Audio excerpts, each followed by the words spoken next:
Because the qualities of God and human being are different.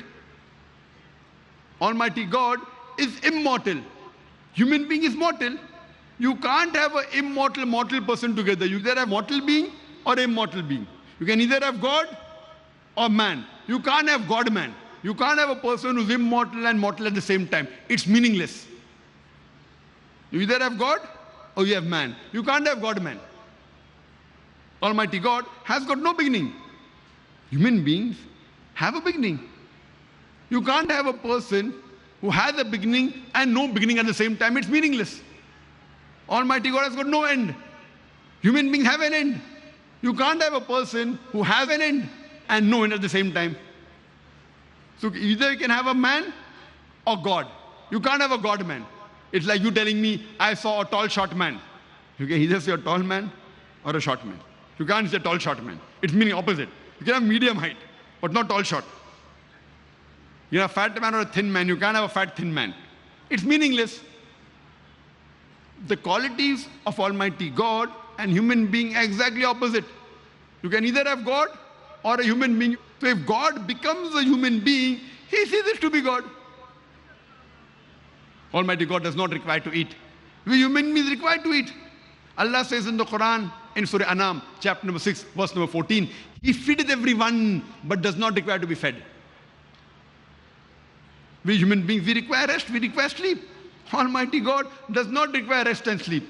Allah says in the Quran in Ayat al-Kursi in Surah Baqarah chapter number 2 verse number 255, Allahu la ilaha hayyul qayyum la ta'khudhu sinatun wa la nawm lahu ma fi samawati wa ma fil ard. Allah, He's the one and only, the eternal, the self-subsisting.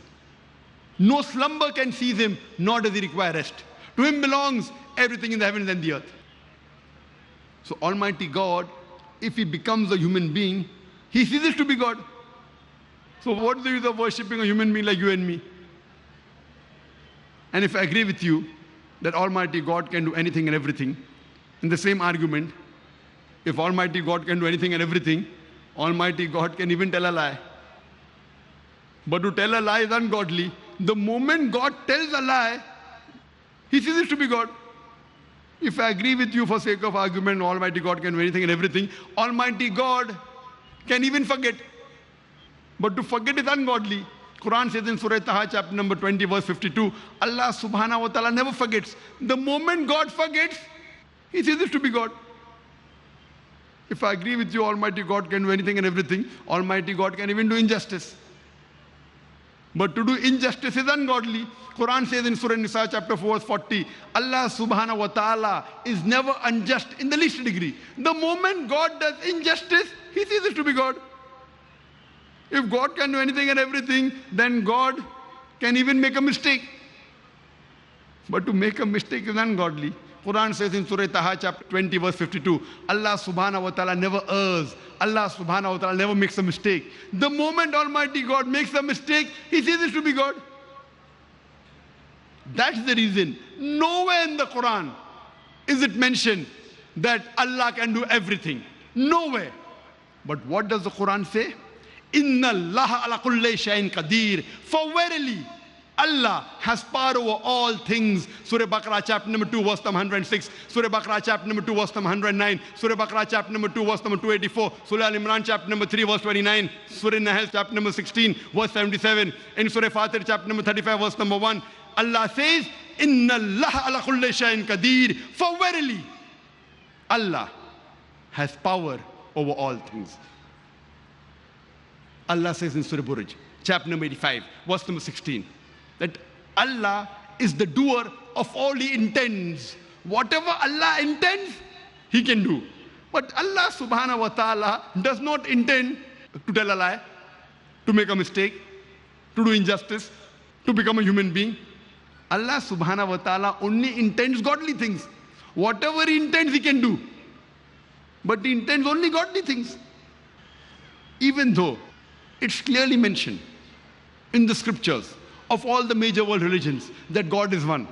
He has got no idols. He has got no images. Yet, there are people, as Allah says in the Quran in Surah Yusuf, chapter number 12, verse number 106, most of them worship God not without associating partners with Him. They worship God, yes.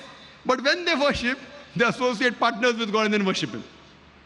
It's clearly mentioned in all the scriptures that Almighty God is one. He has got no images. He has got no idol. Yet, the Quran says in Surah Baqarah, chapter number 2, verse number 18, Summum, Bukmun, Umyun Fahum la yarjun. The deaf, the dumb, the blind, they will never turn to the straight path. The same message given in the Bible, in the Gospel of Matthew, chapter number 13, verse number 13. Seeing they see not, hearing they hear not, neither will they understand. The same message is given in Rig Veda, book number 10, hymn number 71, mantra number 4. Seeing the words, they see not. Hearing the words, they hear not. All these major scriptures, it's clearly mentioned in the scriptures God is one. He has got no images. He has got no idols. Yet, people will do idol worship. They will worship God by associating partners with Him. Summum, Bukmun, Umyun, Fahum la yarjun. The deaf, the dumb, the blind, they will never understand. They will never turn to the straight path.